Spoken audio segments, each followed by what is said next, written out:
Benvenuti in questo nuovo video. Oggi puliamo gli iniettori benzina. Voglio che dall'iniettore esca esattamente quello che esce quando l'iniettori è attaccato all'auto. Con questo sistema possiamo nebulizzare praticamente qualsiasi tipo di solvente che inseriamo all'interno del nostro iniettore. Prima di cominciare vi ricordo di iscrivervi al canale, di lasciare un commento, un like e di condividere i video. Ci servirà l'iniettore, un tubo per carburanti, è da 10 mm. Questo praticamente si incastra perfettamente all'iniettore, non c'è neanche bisogno della fascetta. Dobbiamo munirci di due cavetti. Io da una parte ho fatto una sorta di adattamento per i poli dell'iniettore. In questo modo io riesco a infilare questi connettori in questo modo.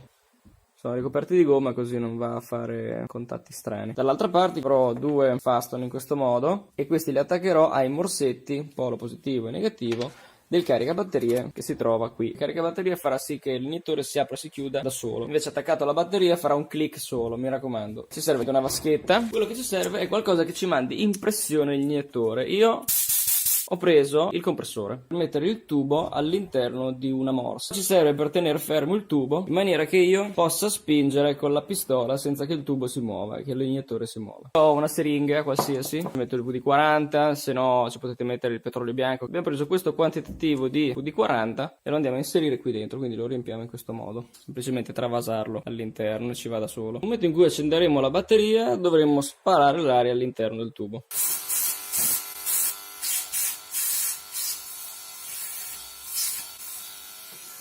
L'iniettore nebulizzerà qualsiasi cosa noi gli spingiamo all'interno, perché è come se fosse collegato all'auto. Volete metterci un solvente più pesante, questo tubo qui resisterà ai solventi. Questo secondo me è il sistema migliore per fare la pulizia degli iniettori, anche perché adesso io stacco i cavetti, stacco questo, metto l'altro iniettore e pulisco quell'altro.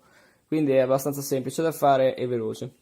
Spero che il video sia stato utile. Vi ricordo di iscrivervi al canale, di lasciare un commento e un like, di accendere la campanella e di condividere questi video. Noi ci vediamo alla prossima. Ciao!